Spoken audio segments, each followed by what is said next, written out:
네, 안녕하세요. 글로벌 무역 물류 이야기 4주차 강의 시작하도록 하겠습니다. 어, 우리가 이제 유럽의 중세, 뭐 십자군 전쟁이나 이런 부분들을 좀 살펴봤는데, 십자군의 어떻게 보면 그 공격의 대상이 되었다라고 할까요?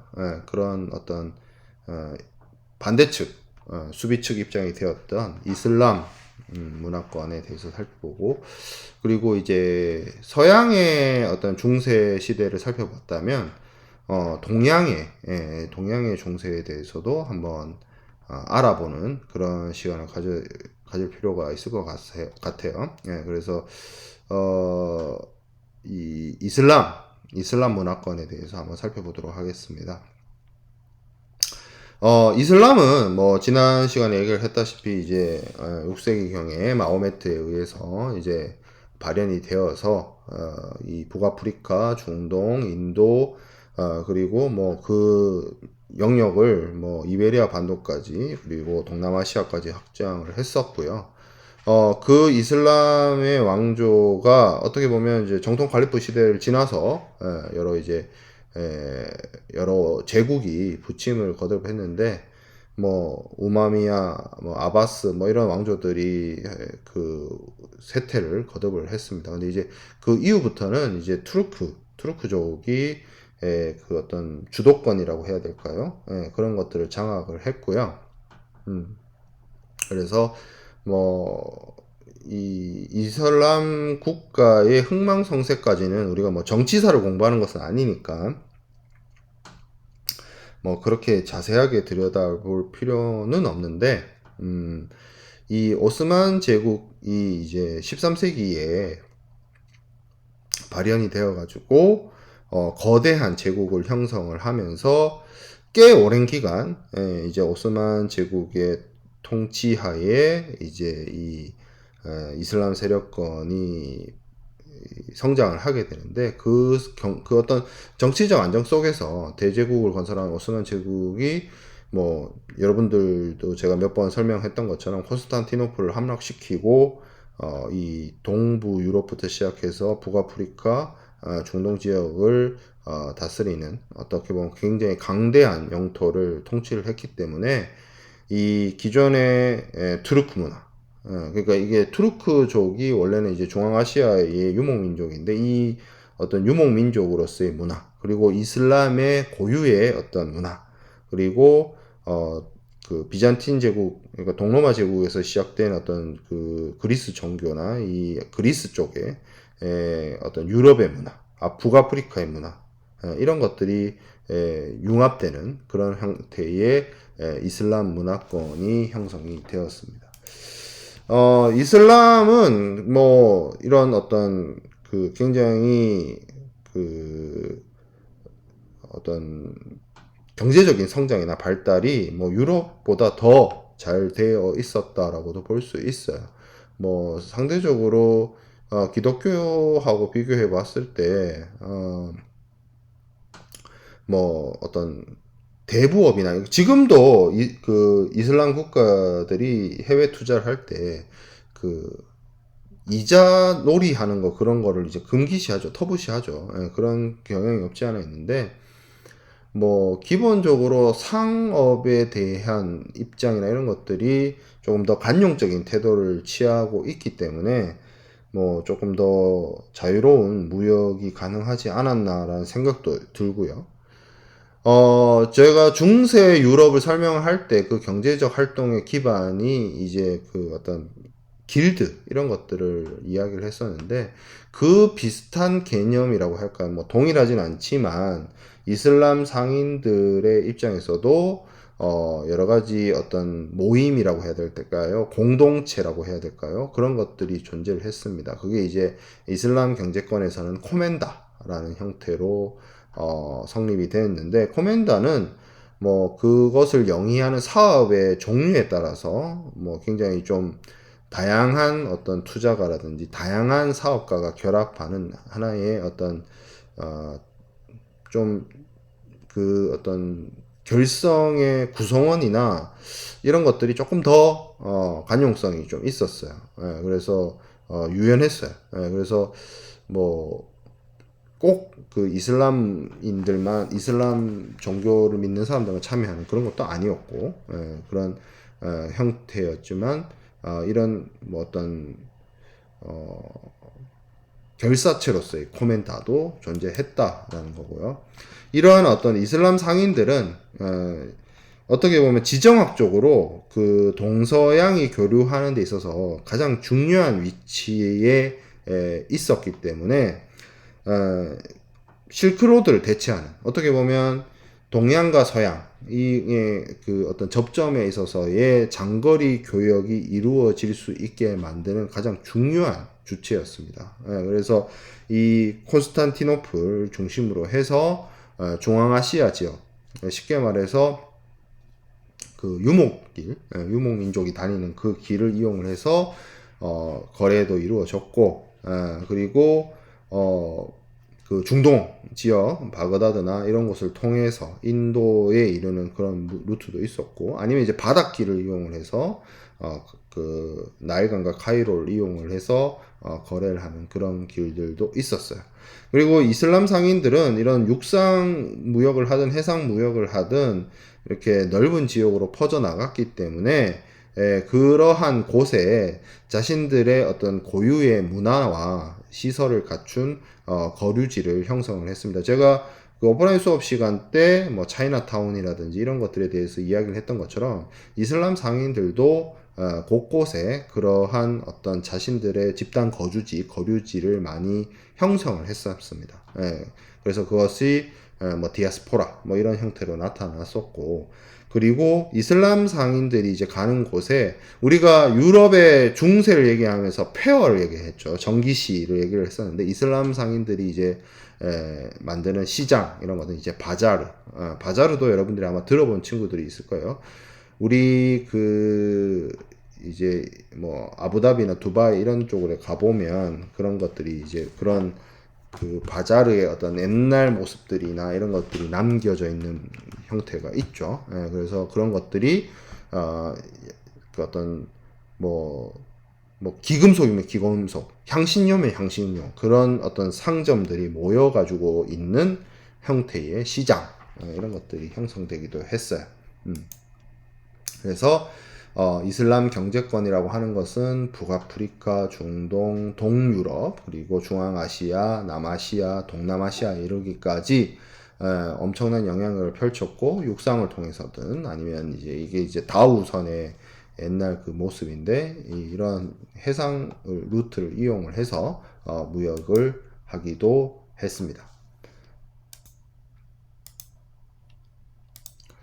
자, 그래서 이 시기가 그 어떻게 보면 이슬람의 가장 그 성대한 시기, 이런 것들을 우리가 오스만 제국 때도 살펴볼 수 있었고, 그 앞 시기인 아바스 왕조, 그러니까 사실 십자군 원정의 어떤 대상이 됐던 그 시기는 오스만 제국이 있던 시기가 아니고 아바스 왕조의 시기입니다. 그래서 이 아바스 왕조가 원래는 이제 다마스쿠스에 있다가 오늘날 이라크의 수도인 바그다드로 지금 수도를 옮기면서 어떻게 보면 바그다드가 이슬람 문화권의 중심지가 되었고, 나중에 이제 아바스 왕조가 무너지고 난 다음에는 이제 투르크족이 이 이슬람 세계를 지배하게 되죠. 그래서 이 아바스 왕조가 바그다드의 수도를 이루고 있던 시기가 소위 말하는 그 아라비안 나이트, 신바드의 모험, 알라딘, 이런 것들의 어떤 배경이 되는 시기가 이 시기예요. 그래서 굉장히 상대적으로 문화적으로 엄청 발달돼 있었던 그런 시기라고 볼 수 있습니다. 그래서 이 시기에 아바스 왕조의 최전성기 시절에 바그다드의 인구가 한 150만 명 정도 되었다라고 하죠. 부산의 인구가 뭐 400만 무너진다는 얘기도 있는데, 어쨌든 이 시기에 인구 150만 도시, 뭐 우리가 로마를 얘기할 때 100만 도시 뭐 이런 얘기를 했었는데, 사실 뭐 천년 전에 이런 인구 150만의 도시 엄청난 규모라고 볼 수 있죠. 그리고 이 시기에 이슬람 상인들은 요 다우라고 하는 형태의 선박을, 다우라는 형태의 선박이 이제 범선이에요. 범선인데 이거 이제 원항 그 먼바다 항해를 하기에 적합하게 생긴 그런 배를 이용을 해서 인도양에 이제 불어오는 무역풍을 이용을 해서, 계절풍을 이용을 해서 국제 무역을 했다라고 합니다. 그래서 이 페르시아 지역, 지금의 오늘날의 아부다비 두바이가 있는 그 페르시아만 지역에서 중국의 강저우까지 왕복을 하는데 2년 정도에 걸려서 항해를 했다 하고요. 이 시기에 이제 중국은 당나라였습니다. 당나라였는데, 당나라가 그 주변의 그 절도사들, 지방을 다스리는 절도사들의 어떤 반란, 항소, 뭐 부곡의 난, 뭐 이런 항소의 난, 뭐 있죠. 갑자기 생각이 안 나네. 이게 굉장히 많은 역사적 사실을 짧은 시간에 얘기하다 보니까 그 이름이 생각이 안 나는데, 뭐 항소의 난도 있었고, 안록산. 아무튼 그 당나라의 그 변방을 다스리는 이제 절도사들이 많이 반란을 일으켜요. 그래서 그때 여기에 휘말려 가지고, 본의 아니게 휘말려 가지고 그 당나라 상인들이, 당나라에서 이슬람 상인들이 이제 좀 축출되는 사건들이 발생을 합니다. 그래서 이 동남아시아 일대를 그 이슬람 사람들이 이제 빠져나가면서 거기를 중국의 상인들이 채우는 뭐 그런 일들도 있었어요.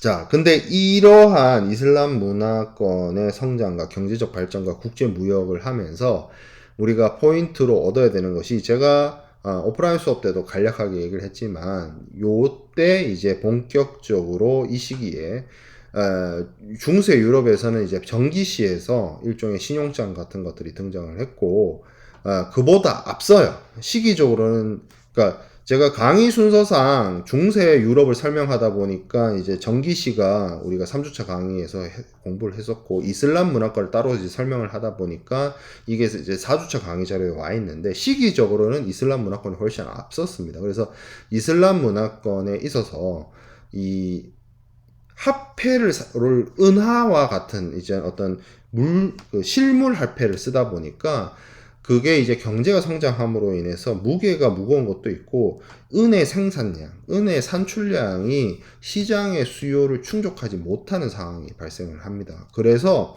신용화폐가 등장을 해요. 그러니까 은하, 금화 이런 실물 화폐는 그것을 사용하는데, 그것을 만드는데 한계가 있다라는 거죠. 그래서 오늘날의 지폐와 같은 개념의 신용화폐를 통해서 문제를 해결했습니다. 그래서 어음이라든지 수표, 그래서 당장 내가 현찰을 주지 않더라도 어음을 통해서 내가 나중에 그 말을 뭐 너에게 지급하겠다라는 것을 약속하는, 서로와 서로에게 약속을 하는, 대금 지급을 약속하는 형태로서의 어음과 수표를 사용하여서 실제 시장에 유통되는 은하가 부족했다 하더라도 그것을 보충할 수 있는 역할을 수행을 했다는 거죠. 그래서 어음이라고 하는 거는 간단합니다.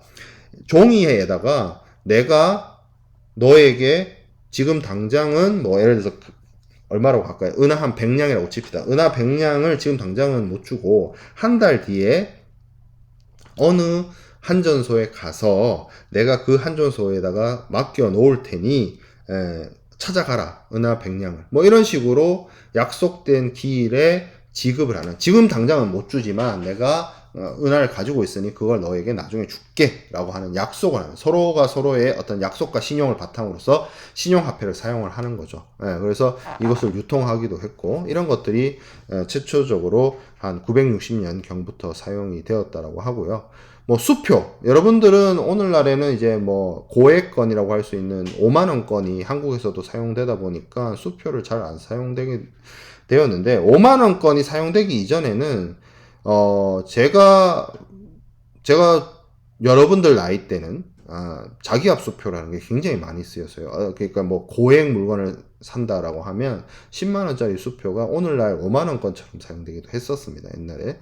그래서 이 수표라고 하는 것들도 이 시기에 사용이 되었다는 거죠. 원래는 뭐 일종의 재산 위탁을 하기 위한 어떤 일종의 뭐 인출서, 명령서 이런 것이었는데 이게 사용해보면 편하거든요. 실제로 그 엄청난 규모의 은하나 금화를 실제로 물리적으로 옮기는 것 자체가 되게 힘들기 때문에 일종의 보관 수단, 재산의 보관 수단이자 재산의 송금 수단이자 이런 것들로서 사용하기에 수표가 너무나 편했기 때문에 그것을 사용할 수 있는 어떤 경제적인 제도적 환경만 갖춰진다면, 물론 이런 금융 시스템이나 제도적 환경이 갖춰지지 않으면 사용할 수가 없겠죠. 그리고 이런 것들을 사용했을 때 서로가 어떤 신뢰를 가지고 받아주고 사용해주고 결제해주고 하는 그런 어떤 서로 간의 신용과 어떤 그런 시장이 어떤 경제 시스템이 구축이 되어야만 사용할 수 있는 것인데, 그런 것들이 이슬람 문화권에서는 10세기 960년경부터 어음과 수표가 사용이 되면서 사용이 되어졌고, 요게 이제 유럽으로 넘어가서 13세기, 14세기 이제 중세 말기에 들어와서 이제 전기시가 발전을 하면서 유럽으로 이 어음과 수표의 사용들이 전파되었다라고 볼 수가 있습니다. 자, 그리고 제가 간략하게 유럽의 중세를 설명을 하면서 복식북이나 이런 것들이 이제 이슬람에서 이제 유럽으로 넘어가게 되었다라고 되어 있는데, 기본적으로 은행이란 말 이런 것들도 다 이슬람에서 왔어요.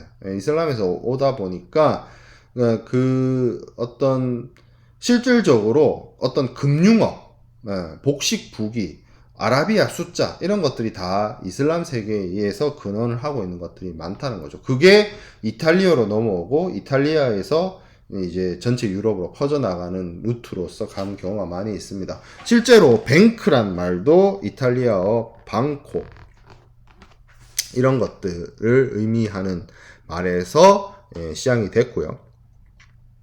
그리고 지난 시간에 설명했던 십자군 원정이 사실 베네치아나 제노바 상인들이 엄청나게 성장하는 기회가 되었는데, 이러한 사람들이 이제 발전을 하게 되었고 오늘날의 어떤 금융 중심이 되는 그런 어떤 상인들이 만들어지기도 되었고요. 복식북이라고 하는 거는 일종의 오늘날에도 사용되는 그 장부 정리법이죠. 일종의 장부 정리. 복식북이 더블로 적는 거예요. 쉽게 말해서 복식북이를 통해서 뭐 그 회계 처리를 하는 그런 방식들이 사용이 되었습니다. 그래서 이 복식북이가 결국에는 유럽으로 넘어가서 사용이 되다가, 이게 이제 현대에 와서 뭐 독일에서 대차대조표가 만들어지고 영국과 미국에서 오늘날의 재무회계, 원가회계 시스템이 만들어졌다라고 볼 수가 있는 겁니다. 자, 그래서 뭐 이슬람 문화권에 대한 어떤 경제적 성장에 대해서는 뭐 이 정도까지 살펴보고, 동양으로 좀 넘어와 볼게요. 이제 중세 시기에 해당되는 어떤 역사적 시기에 중국에서는 수나라, 당나라가 있었죠. 뭐 수나라는 여러분들 알다시피 뭐 고구려에 쳐들어오기도 했었고, 당나라도 물론 그렇고요. 그래서 사실 한나라, 진나라가 있었고 한나라가 있었고, 한나라가 멸망되던 시기가 여러분들이 소설 삼국지를 통해서 알고 있는 삼국지 시대였고, 삼국지는 뭐 소설 삼국지는 뭐 한 4, 50년 정도에 이르지만 실제 역사로서의 삼국지는 한 100년이 채 안 되죠. 100년이 채 안 되고, 서진의 사마염이 삼국을 통일하게 되지만 곧 이민족의 침입을 받아서 위진남북조 시대, 그러니까 여기에 위가 그 삼국지에 나오는 조조가 세운 나라 위고요. 여기에 진이 사마위의 손자죠. 사마염에 의해서 세워진 진나라. 근데 진나라가 이민족의 침입을 받아서 서진에서 동진으로 밀려나가게 되고, 이 중국 전체에서 여러 왕조들로 쪼개지는 시기를 겪습니다. 굉장히 혼란의 시기였는데, 그 혼란의 시기가 정리가 되는 게 이제 수나라, 그리고 수나라 이후에 등장한 당나라를 통해서 중국의 통일왕조가 들어서게 됩니다. 몇 가지 이 수나라 당나라 시기의 어떤 그 경제적 활동에 있어서 우리가 체크해야 되는 사안들이 뭐 수나라 시기에는 이제 과거제도가 도입이 되어서 인재를 뽑는. 그럼 수나라가 과거제도가 도입이 되었다라고 하는데 그 이전에 한나라 시기에는 어땠냐면 한나라 시기에는 신하 그러니까 관료를 뽑는 시스템이 추천제였어요. 추천제였는데 이제 수나라 시기에 들어와서 과거제도가 시행이 되었고요. 그리고 이 어떻게 보면 그 중요한 것 중에 하나가 사상적으로는 이제 유교 그리고 불교 이런 것들이 들어와서 어떤 유교는 통치 이념으로서 불교는 민중 신앙으로서 역할을 수행을 하게 되고요. 그리고 운하가 수나라 때 운하가 이 시기에 중국 대륙의 운하가 만들어집니다. 여러분들은 뭐 운하라고 하면 뭐 예전에 뭐 예전 대통령 시절에 뭐 대통령이 뭐 한반도 대운하를 만든다 뭐 아니면 경인운하 뭐 이런 걸 통해서 운하를 얘기를 들어볼 수도 있고 그리고 여러분들이 무역물류 전공을 선택을 해서 국제물류 수업을 듣다 보면 필수적으로 공부하게 되는 것 중에 하나가 오늘날 그 국제무역에 있어서의 거점으로서 가장 중요한 역할을 하는 파나마 운하라든지 아니면 수에즈 운하를 공부하게 됩니다. 수에즈 운하는 오늘날 이집트에 있죠. 이집트에 있어서 지중해와 홍해를 연결해서 유럽의 선박들이 아시아, 동아시아 지역으로 갈 때 아프리카 희망봉을 경유하지 않고도 짧은 루트로서 이동할 수 있게 만드는 것이 수에즈 운하고 파나마 운하는 북미와 남미가 만나는 딱 지점에 위치하고 있어서 태평양에서 대서양에서 태평양으로 넘어가는 배들이 남아메리카 대륙 그러니까 뭐 남극해까지 돌지 않아도 우회하지 않아도 짧은 거리로서 선박이 운항할 수 있도록 만들어주는 지름길이죠.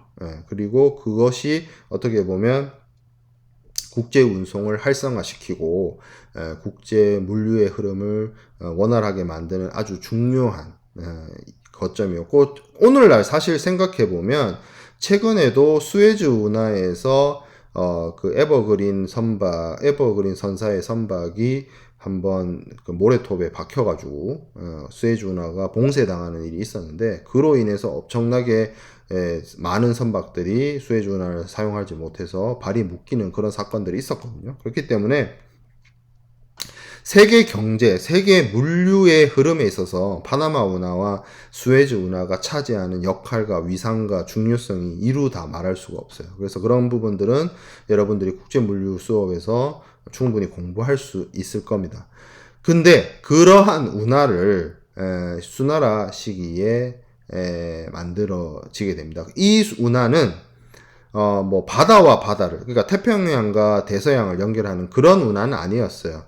뭐와 뭐를 연결했냐면 중국의 가장 큰 두 개의 강인 항하강과 양자강이죠. 양자강을 연결하는 그러한 운하였습니다. 그래서 오늘날의 베이징에서 시작을 해가지고 이 시기에 중국의 수도는 뭐 낙양이라고 하는 러양이나 뭐 이런 쪽이었거든. 장안 이쪽이었거든요. 당나라 시기에는 장안이 수도였죠. 요 지역을 연결하고 그리고 중국의 강남 지역이라고 할 수 있는 오늘날의 항저우 상해가 위치하고 있는 지역을 연결하는 그래서 사실 항하강하고 양자강이 서에서 동으로 흐르죠. 그러니까 동서의 어떤 강을 이용한 운송은 가능하지만 중국의 큰 강들이 남북으로 흐르는 강이 없어요. 그런데 이거를 인위적으로 운하를 만들어서 연결을 시킨 거죠. 이걸 통해서 그 중국 항하 지역, 그러니까 하북 지역, 중원 지역과 강남 지역을 연결하는 물류 네트워크가 만들어졌고, 사실 이게 굉장히 어떻게 보면 중국의 어떤 경제적 발전에 큰 도움이 되지 않았나라는 생각이 듭니다. 오늘날에도 이 운하의 흔적이나 이 운하가 남아있죠. 계속 수나라 때 만들어졌으니까 이게 굉장히 오래전에 만들어졌단 말이에요. 그렇지만 이후에 중국의 왕조들이 들어서고 하면서 이 운하를 정비하기도 하고 새로 만들기도 하면서 이어져 오고 있습니다.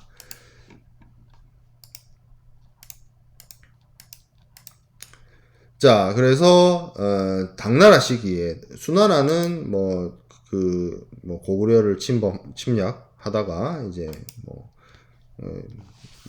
그 침략을 달성하지 못하고 일찍 망하게 되었고, 그리고 이제 당나라가 들어서게 되는데, 당나라가 이게 어떻게 보면 굉장히 세계 제국이라고 할 수 있을까요? 엄청나게 큰 영토와 엄청난 발전을, 문화적, 경제적, 사회적 발전을 이루고 했는데, 당나라 시기에 드디어 어떻게 보면 중국의 이 시기까지만 하더라도 미개발지, 미개척지로 남아있었던 양스강 유역이 개간이 되고 발전을 하게 됩니다. 그리고 이 시기에는 이제 국가로부터 영토, 땅을 농사 지을 수 있는 땅을 이제 배분받는, 할당받는 경우도 있었지만, 소작농을 하는 경우도 있었고요. 그리고, 중국 남부 지역, 오늘날에도 중국에서 만들어지는 차가 굉장히 고급이죠. 그래서 이 남부 지방의 차를 이제 일종의 엄청 중요한 무역품으로서 사용이 되고, 이것이 이제 수출품으로서 활용이 됩니다. 그래서 특히 이게 예전에 TV 다큐멘터리로 방영이 돼서 엄청 이슈가 된 적이 있었는데, 티베트 지역하고 중국의 운남성 남부 지역하고의 어떤 차와 말을 무역하던, 거래하던 루트를 이제 차마고도라고 하는 거예요. 그래서 이 육상 운송로를 이용을 해서 차와 말이 무역이 이루어졌다라는 거죠. 그래서 오늘날 티벳과 운남성 이 일대를 연결하는 거의 길이가 5,000km, 평균 고도가 해발 4,000m를 넘어가는 어떻게 보면 가장 높은 무역 루트예요. 가장 높은 거래망인데 이런 거래들이 이루어졌다는 거죠. 티벳 지역은 고산 지역이기 때문에 식물이 잘 자라지 못하는 환경이죠. 그래서 어떻게 보면 티벳에서 사는 사람들의 입장에서는 이 차라는 것이 비타민을 섭취할 수 있는 엄청난 중요한 필수품이었고, 그렇지만 이 고산 지역은 목축업을 하기가 좋죠. 그래서 말을 잘 키울 수가 있는데, 이런 준마하고 좋은 말들과 차가 무역이 이루어지는 형태를 나타내게 됩니다. 그리고 이 시기에는 상업이 발달하면서 동양 지역에서는 이제 화폐나 이런 어떤 어음 이런 것들이 사용이 되었는데, 이러한 상업 활동을 하는 어떤 조합, 우리가 유럽에서는 길드가 있었죠. 그래서 이 동양에는 뭐가 있었냐면 행이라는 상인 조합이 이루어졌습니다. 무슨 행. 그래서 이 무슨 행 하는 상인 조합, 행이라는 상인 조합의 흔적이 오늘날에도 남아 있어요. 우리가 영어로 뱅크라고 하는 은행 할 때도 행자가 저 행자를 쓰잖아요. 그러니까 은이잖아요. 앞에 은이 금은 할 때 은자잖아요. 그래서 은을 취급하는 조합, 상인 조합, 그게 은행이에요. 그리고 제약회사 중에 엄청 유명한 제약회사가 있습니다. 한국에 있는 제약회사 중에 유한양행이라는 회사가 있어요. 그 유한양행 할 때 행자, 맨 끝에 있는 행자도 이 행이에요. 그러니까 지금은 어떤 기업을 얘기할 때 무슨 주식회사를 라는 표현을 쓰잖아요. 근데 이 시기에는 주식회사, 무슨 회사 라는 표현을 보다 행이라는 표현을 썼다는 거죠.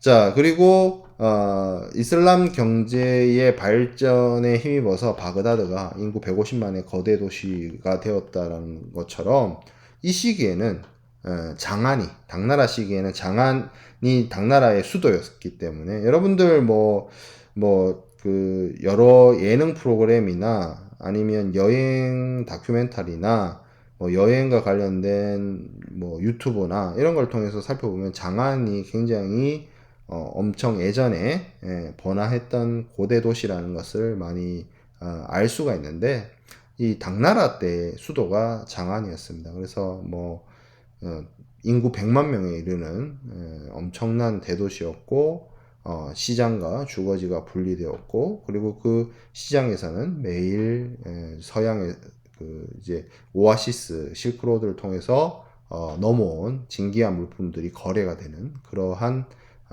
엄청난 대도시였던 거죠. 네. 자, 그리고 제가 이제 이 수당 시기에 이 경제가 발전을 했는데, 당나라도 그 절도사들의 반란이나 이런 여러 가지 어려운 일들을 겪습니다. 예, 그러면서 이 지폐가 등장을 하게 돼요. 이제 이슬람 문화권에서 실제로 은하의 사용에 있어서의 어떤 한계 때문에 어음수표가 발달하게 된 것처럼 지폐라고 하는 것들도 이 운송의 어려움 때문에, 그러니까 동전, 주화가 무겁죠. 예, 그렇기 때문에 이것이 수송하기가 되게 불편합니다. 그래서 안전하게 운반할 수 있는 어떤 화폐, 그러니까 무역 교환 수단, 교환 수단으로서의 가치 있는 교환 수단의 필요성이 발생하게 되는데 요때 등장한 게 지폐입니다. 그래서 비전이라고 불렸어요. 비전이라고 불렸는데 쉽게 말해서 동전 대신에 패라는 증명서를 받아서 다른 도시에 가서 이거를 제시하면 한전 받을 수 있는, 어떻게 보면 일종의 화폐 교환권 같은 개념, 여행자 수표 같은 그런 개념이었는데 이걸 이용을 해서 거래를 하고 어떤 교환 수단을 운반을 했다는 거죠. 그리고 나중에 이제 북송 시대에 접어들어서, 이건 조금 시기가 지나가서 이슬람 상인들이 은하 대신에 약속어음과 수표를 사용한 것처럼 이 주화를 만드는데도 구리가 많이 사용되게 되는데 이 구리라는 것 자원도 이거를 획득하는데 한계가 있죠. 그래서 그 금융업자들이 교자라고 하는 어음을 유통하게 됩니다. 근데 요게 정말 사용해보면 편하거든요. 무겁게 주화 들고 다니다가 종이 들고 다니면 얼마나 가볍고 편해요. 많이 들고 다닐 수도 있고. 그래서 이게 이제 원래는 민간업자들이 했던 것들을 간에서 가져가게 됩니다. 그래서 요게 결국에는 어디까지 흘러가냐면 몽골이 원나라를 세우죠. 원나라는 아예 동전 사용을 금지해버려요. 그리고 교초라고 하는 지폐를 사용을 합니다. 그게 어디에 기록이 남아있냐면 그 유명한 마르코 폴로의 동방견문록에서 기록이 남아있어요. 그 무슨 얘기가 있냐? 그 문구가 이런 말이 등장을 합니다. 그들은 어디에 가든지 지폐로 모든 것을 지급을 한다. 진주, 보석, 금, 은 이런 것들을 지폐로 살 수 있다. 그러니까 그 지폐란 개념이 잘 없는 외국인, 그러니까 이방인의 시각에 봤을 때는 엄청 이상한 현상이죠. 진주, 보석, 금은 저거는 엄청난 진귀한 물건인데 그거를 종이를 들고 가서 산다라는 것 자체가 엄청난 문화적 충격이었을 거라고 생각이 들어요. 그리고 이것을 통해서 교환을 한다는 것 자체가 엄청난 어떤 기시감 이상한 느낌으로서 다가왔을 거라고 생각이 듭니다. 자, 그래서 이 당나라 시기의 어떤 판도를 보면 당나라는 이 실크로드를 관리하는 데 있어서 엄청나게 노력을 많이 했습니다. 뭐 두낭이나 이 지역까지 진출을 했었고요. 그리고 장안이라는 곳 자체가 어떻게 보면 실크로드의 출발지로서 역할을 수행을 했었고요. 그래서 이런 것들이 이제 일종의 교초, 종이 지폐로서 사용이 된 흔적들, 유물들이 남아 있습니다. 자, 그래서 당나라 시기는 굉장히 이 실크로드를 통해서 중앙아시아, 유럽과도 엄청나게 무역을 많이 하게 되었고, 여러 물자와 물품과 문화가 서방과 동방을 연결해서 오고 가고 했다는 것이죠. 근데 이 당나라가 뭐 항상 성공만 한 것도 아니에요. 751년에 탈라스 전투를 벌이게 되는데 여기에서 패배를 함으로 인해서 뭐 종이를 제작하는 기술이라든지 뭐 이런 것들이 그 이슬람 문화권으로 넘어가게 됩니다. 그리고 당나라는 이런 그 실크로드를 이용한 무역 외에도 뭐 이 당시에는 이제 통일신라죠. 통일신라 일본에 이르는 해상 무역망도 구축을 해서 전 세계적인 무역망을 가지고 세계 제국이 형성되었다라고 볼 수가 있습니다. 그리고 이 시기에 주로 활동했던 당나라가 세계 제국을 건설해서 세계적인 무역망을 구축했던 이 시기에 그 유명한 장보고가 등장을 하죠. 장보고는 신라 사람이었고 굉장히 미천한 신분 출신이었기 때문에 당나라로 건너가서 거기서 어떻게 보면 묵가를 통해서 그러니까 군인이었죠. 일종의 군인으로서 성장을 했고 다시 신라로 귀국해서 오늘날의 완도에다가 청해진을 구축을 하고 해군을 키운 거죠. 독자적인 어떤 지방의 해군력을 키운 건데 그걸 통해서 해적을 소탕하고 그걸 바탕으로 오늘날의 남해안 지역의 평화가 가져오게 됨으로 인해서 그걸 통해서 당나라, 신라, 일본을 연결하는 상강무역을 전개하게 됩니다. 그래서 이걸 통해서 막대한 부를 형성을 했고 그것을 통해서 중앙정계로 신라의 중앙정계로까지 진출을 하려다가 실패하게 되죠. 그래서 이 시기에 그 신라 사람들이 당나라로 건너가서 어떻게 보면 일종의 신라 사람들의 거주지 이런 것들을 만들게 된 게 그게 뭐 신라촌 이런 형식으로 당나라 지역에 남아있기도 합니다. 참 아쉬운 게 어떻게 보면 제가 이슬람 상인들이 실크로드를 통해서 엄청나게 많은 무역을 했고 당나라 상인들도 뭐 실크로드나 해상무역망을 이룩해서 이 시기에 세계적인 무역, 국제무역을 했다라는 것을 여러분들한테 설명을 드렸는데 신라의 장보고가 참 뛰어난 인물이었고 역사적 인물이었고 어떻게 보면 진짜 밑바닥부터 성장을 해가지고 자수성가해서 뭐 그 청해진 일대에 독자적인 세력을 구축해서 세계 무역 어떻게 보면 이 시기에 신라, 당나라, 일본 그러니까 한중일 삼국을 아우르는 무역망을 구축을 했다는 거 보면 참 대단하다는 생각이 드는데 아쉬운 점은 뭐냐면 이게 이제 장보고가 중앙정계로 진출하려고 시도하는 그런 과정 속에서 몰락하게 되면서 그 장보고에 의해서 만들어진 어떤 청해진이라는 시스템이 무너지게 되는 거예요. 이게 사람 한 명이 노력으로 그 사람의 어떤 굉장히 뛰어난 사람이 있어서 그 사람이 그런 시스템을 만들고 그런 어떤 인프라를 구축을 했다라고 한다면 그것이 지속 가능한 어떤 제도나 시스템이나 인프라로 이어져야 되는데 그러지 못했어요. 청해진이라는 것 자체가 지금 우리가 앞에서 살펴봤던 중세 유럽의 길드라든지 한자 동맹이라든지 뭐 정기시라든지 아니면 이슬람 상인들의 코멘타라든지 뭐 디압 뭐 이런 여러 가지 조직들 이런 것들은 그게 누가 되든 같이 간에 그게 지속적으로 뭐 어떤 국제 무역을 하고 상공업을 발달시키고 경제 성장을 하고 경제 발전을 하고 이런 식으로 제도화돼서 계승이 되어지는데, 신라의 어떤 청해진이라는 시스템은 장보고라는 뛰어난 인물이 만들었지만 그 사람의 어떤 정치적 실각, 몰락과 함께 그냥 끝나는 거야. 이어지지도 못했고 전승되지도 못했고 계승되지도 못했고 이게 제도화되지도 못했고 시스템이나 인프라로 구축되지도 못한 거죠. 그런 게 되게 안타까운 겁니다. 예.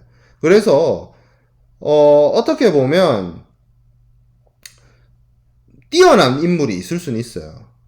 예. 그리고 그런 사람들을 우리는 보통 이제 선각자라고 합니다. 근데 사람은 영원하지 않아요. 영원히 사는 사람은 없습니다.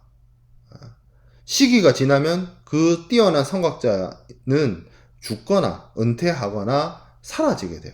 근데 그 사람의 중요한 게 아니라 그 사람으로 인해서 제도적 혁신이나 제도적 개혁이 이루어지면 그것을 영구적으로 지속적으로 향후에도 세대가 몇 번이 더 지나가도 이어질 수 있는 어떤 제도, 시스템, 인프라, 그리고 그것을 계승할 수 있는 후속 세대를 위한 교육, 이런 것들이 갖추어지는 게 굉장히 중요합니다. 한국 사회는 이 통일신라 시대에도 장보고 이후에 그걸 만들지 못했고요.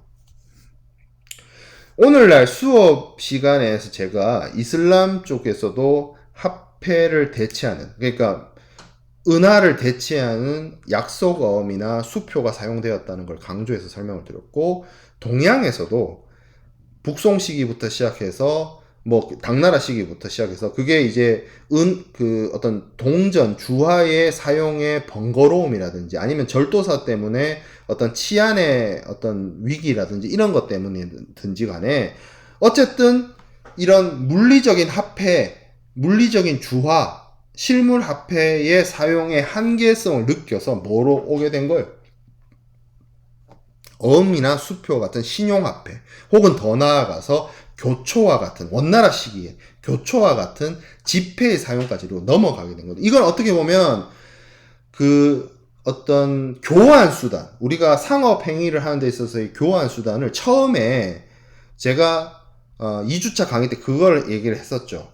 예, 처음엔 물물 교환하다가 물물 교환을 하면 이게 가치의 정확한 측도가 안 돼서 교환 수단으로서 뭐 조개를 이용하기도 하고 은덩어리를 사용하기도 했는데, 은덩어리를 사용하니까 이게 은덩어리 간의 크기 차이라든지 은의 함량 차이라든지 그런 게 다르잖아요. 그래서 또 뭐가 등장을 했어요? 은화, 주화를 사용하게 됐다는 거죠. 코인. 근데 이거조차도 무겁단 말이에요. 그리고 은이나 금이나 동이나 구리나 뭐 이런 것들이 산출량이 뻔하단 말이에요. 그래서 이거를 또 대체하는 수단으로서의 지폐, 어음, 수표, 이런 것들이 사용이 되게 되는 거죠. 어떻게 보면 인류가 상업행위를 하다 보면 그 상업행위의 어떤 수단으로서 재산을 교환하는 교환 가치, 교환 수단이 필요한데, 그것이 결국에는 필요에 의해서, 사회적 요구에 의해서 발전을 해오는 거죠. 물물 교환에서 주화 형태에서 지폐 형태로. 근데 생각해 보세요. 제가 설명을 하면서 이슬람 문화권이 발달하던 그러니까 960년, 10세기, 이때 약속어음 수표 사용되었다. 수나라, 당나라 시기 때 등장했다. 원나라 때 사용했다. 이런 얘기를 했어요. 근데 이 시기보다 한국사 쪽으로 보면 한국사의 그 조선 왕조 있죠. 조선 왕조가 굉장히 한참 뒤에 생겨나거든요. 근데 조선 시대를 다루는 사극을 여러분들이 그것이 좋아요. 그게 정통 사극이든 퓨전 사극이든, 사극은 그냥 드라마예요. 역사적 사실하고 맞지 않는 게 너무 많습니다. 그거는 그냥 이제 재미로 본다라고, 그러니까 그 어떤 역사적 사실하고 상관없이 그냥 재미로 보는 거예요, 사극. 근데 이제 사극에 그 조선 시대를 다루는 사극을 보면 엽전을 사용해요. 엽전을. 물물 교환, 그러니까 그 어떤 상업 행위의 교환 수단으로서 엽전을 사용하는데, 사실 그것도 굉장히 역사적 사실하고 다른 게, 조선은 그 엽전의 어떤 사용이라는 것 자체가 거의 조선 중후기에 보편화돼요. 조선 전기에는 그렇게 많이 사용되지도 않습니다. 농업 사회였기 때문에. 그리고 다른 어떤 문명권에서는 지폐, 신용화폐로서의 어음, 수표 이런 것들이 사용되었는데, 여전히 그거보다 한참 2, 300년 뒤, 뭐 길게 봐서는 4, 500년 뒤인 조선에서는 여전히 주화를 사용했다는 거예요. 신용화폐보다. 물론 뭐 조선에서도 뭐 신용화폐라고 볼 수 있는 것들이 사용된 흔적들이 있지만, 주화가 여전히 사용되었다는 거죠. 주화가 주된 교환 가치로서, 교환 수단으로서 사용이 되었다는 점에서 좀 한계가 있다. 어떤 상업이 중요했고, 상업이 사회 국가의 어떤 중요한 경제 수단으로서 사용된 경우와 농업 경제의 틀에 박혀서 상공업이 발달하지 않은 국가하고의 차이가 이런 데서 등장하지 않나라는 생각이 듭니다. 자, 그래서 뭐 생각해 볼 문제가 많은 거예요. 그 여러분들 한번 고민해 볼 수 있는 어떤 사안들이 등장하는 거죠. 이 시기에 정말 오늘날 같은 신용화폐, 물론 이 시기에 어떤 디지털 기술이 발달한 것이 아니기 때문에 뭐 블록체인이 등장한다거나 무슨 애플페이가 등장을 한다거나 삼성페이가 등장한다거나 그런 건 아니죠.